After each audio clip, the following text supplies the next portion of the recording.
So one job finished and home to do some typing. Anyway, so I always have a thirst for knowledge. Really interesting characters. A lot of the times they're oddballs, but one character at the minute I'm studying is this guy, Jarvis Astaire. So John Spenceley, God rest him, used to tell me a lot about him. So he was, Jarvis Astaire was, so there was four of them that are kind of widely known as the cartel, if you like. So Mickey Duff was at the front of it. So he was the wheeler and dealer. Henry Cooper would call him, the Apple Dodger. He was the energy. And then there was Terry Lawless, who had various boxing gyms. The old Royal Oak, because he'd be sometimes over. What was that gym I went over last year? It's gone now. Famous gym in Thomas and Becket. What else? Various gyms in the East End, London, West Ham. You know, Terry Lawless was the boxing side of it. Even though he never ever boxed, he was a genius. Quite possibly the greatest, most successful coach Britain's ever produced. And then there was Jarvis Astaire, Mickey Duff, you know all about him. Terry Lawless, I've just explained. And the other guy was called Mike Barrett. So Mike Barrett was, yes, he was a boxing promoter, but he was a businessman. So very, very astute, very switched on fella. As all four. But Jarvis Astaire, he was, John Spencer said to me, he said, Jamie, he said, my backing in them days was, I know John worked quite closely with Sidra Kushner, who was massive in the boxing world. But Roger Levitt was a lot of where the capital that funded John Spenceley. But, so Mickey Duff, basically Jarvis Astaire was a very wealthy guy. But on top of that, he was basically in charge of Wembley. So you had Mickey Duff, Jarvis Astaire, who was in charge of Wembley Arena. Oh, yeah, it was Wembley Arena. So it's not Wembley Stadium, Wembley Arena. And then there was Mike Barrett, who had the Royal Albert Hall.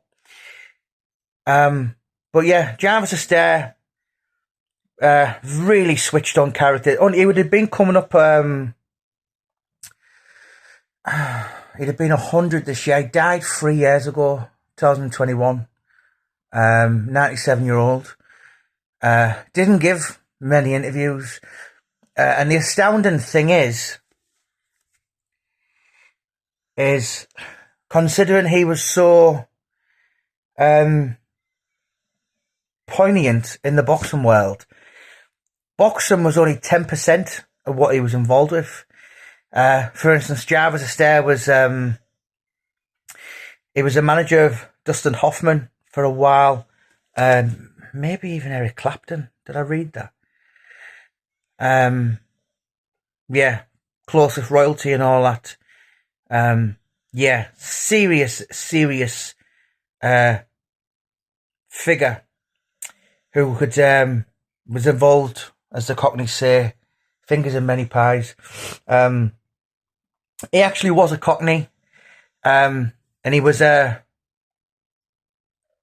was the correct term for a Cockney Jew? So he was from the East End. He's from Stepney, as was Harry Levine, as was Jack Solomons before Mickey Duff. Mickey Duff didn't really like. I know he did have his issues with Harry Levine. But a lot of the back in that generation, if you like, even further up north with Nat Basso, he was Jewish promoters. So yeah, there was a big influx back in them day of Jewish people in boxing. Yeah, Jarvis Astaire, really fascinating character. Yeah, I interviewed somebody the other week, and he said he was. He interviewed him actually, and he asked him one or two questions he didn't like, and he went, "Right, you've got to go." He only asked him it was something about Tyson and Mike Tyson against Frank Bruno in 1989, because obviously he was predominantly behind the making, because it was a hard to fight to make that Bruno Tyson. Yeah, it was going to be at Wembley. I think it was at Las Vegas in the end. Sure, was it 1989? Might have even been earlier. Might have been 88. I can't remember. Late 80s anyway. And you know, Jarvis Astaire and Mickey Duff were like that. They even lived very close to each other in the West End. And the guy who I interviewed the other day, he said we'll probably never know some of the things that Mickey Duff and Jarvis Astaire got up to. Because for people who were so, I mean, in particular Mickey Duff, obviously Jarvis Astaire was happy to stand back from the limelight, if you like.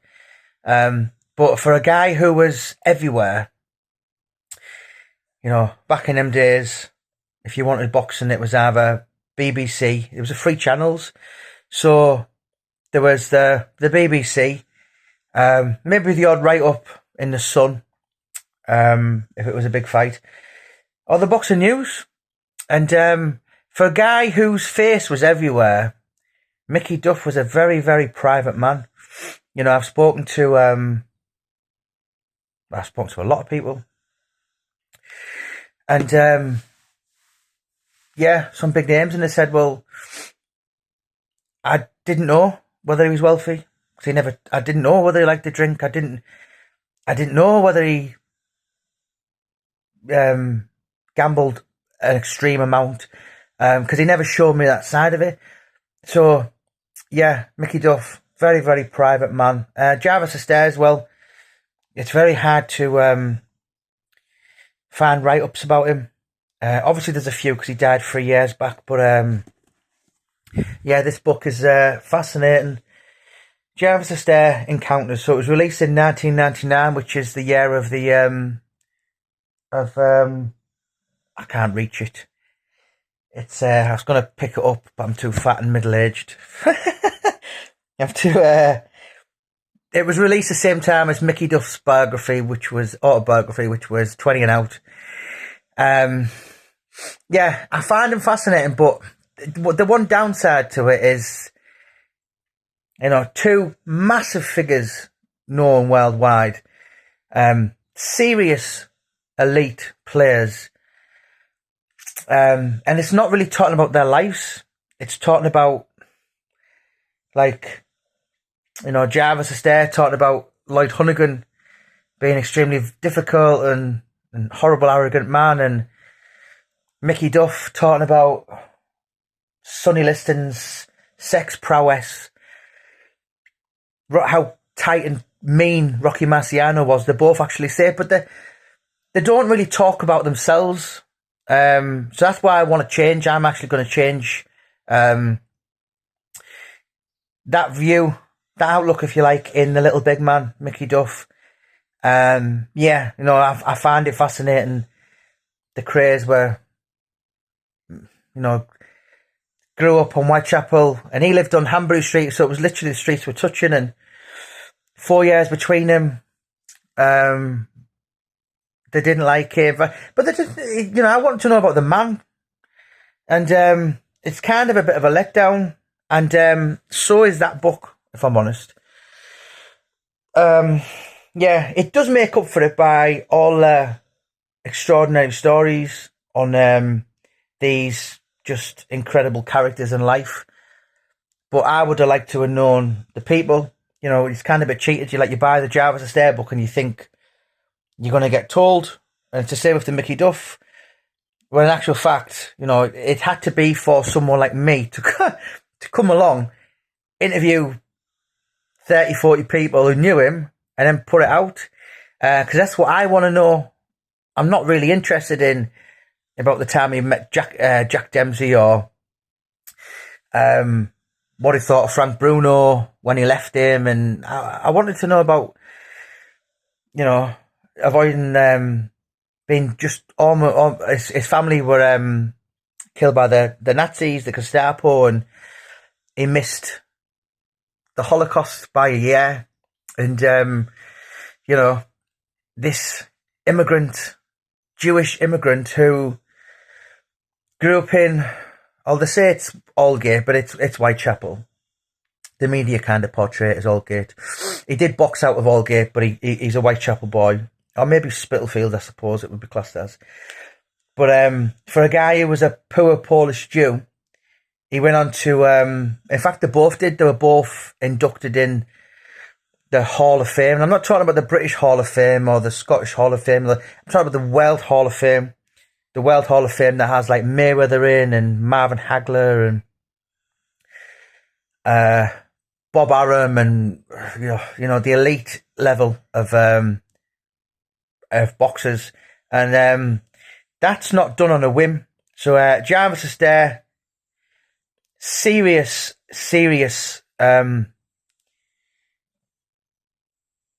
I wouldn't, maybe not a character, but a serious success story. As I said, he was brought up with nothing. Like boxing, couldn't really do it. Same with Mickey Duff. 69 professional fights by the time he was 19 and a half. Realised he was not going to set the world on fire. Mickey, by his own admission, said, so I was a jab and move guy, but sometimes I would forget the jab. Jewish Cockney humour. But and he realised that his career and both of them was to be assets to people outside of the ring. And in that book, Jarvis Astaire says boxing is a lottery. It's a roulette. That's it. He said you spin the wheel and it can go anywhere. He said I'm glad life, the boxing, my world, if you like, the wheel spun and introduced me to Mickey Duff. And they are forevermore spoken of. Mike Barrett, Jarvis Astaire, Terry Lawless, and of course Monique Prager, aka Mickey Duff, known as the Cartel. But all will be explained in the book. But it is definitely worth a read. Jarvis Astaire Encounters.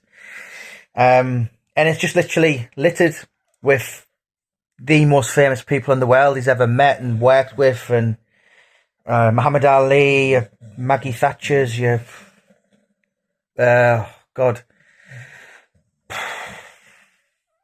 Shirley Bassey's, Tony Blair, all these fascinating people that the world has produced, and Donald Trump, all these kind of things. And he was a big cheese, if you like, and come across some various stages of life, and was a very wealthy, successful businessman.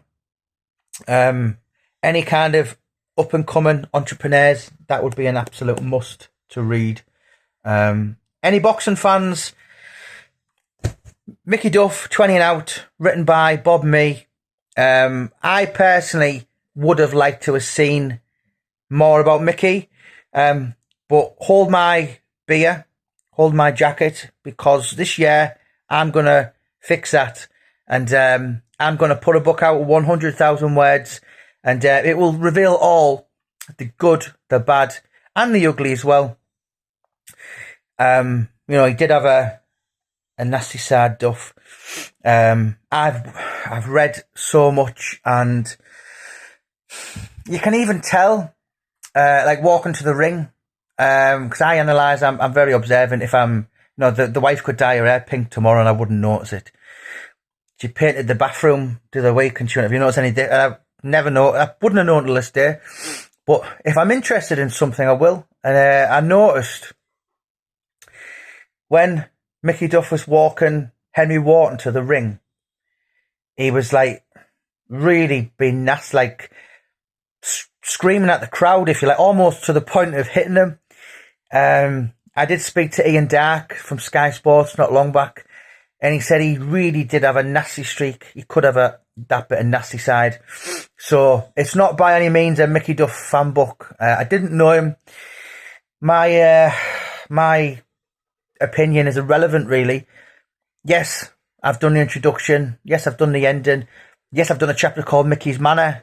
Yes, I'm probably going to do something on the documentary I haven't seen yet, which was released in 1979 called Matchmaker. But ultimately, it is about people who knew him. And Jarvis Astaire, Mickey Duff, Terry Lawless as well, and Mike Barrett. Yeah, total people that I think boxing was far more interesting and had more about it when you had the likes of them in. And your likes of your Ernie Fossey's, your Denny Mancini's, Brendan Ingalls, yeah, Freddie King's, your proper serious boxing people, Tommy Miller's, just lived and breathed the sport. And boxing's changed these days, and MMA's come in. I'm not really a big fan. That was a good thing about Mickey Duff. He literally just only had boxing in his life. But yeah, I'm going to put the link in the bio. You can get it. You can get a book on eBay for about £3. Actually, that's where I picked it up. Lots in about Mickey Duff and Jarvis Astaire. What a riveting fellow to study, and nobody was as close to him, to the Mr. Duff, than old Jarvis. Let us know your comments below. Did you meet him? I would love to know. Share your comments below. Thanks a lot, guys. Don't forget to click and subscribe. Have a wonderful day. Thank you.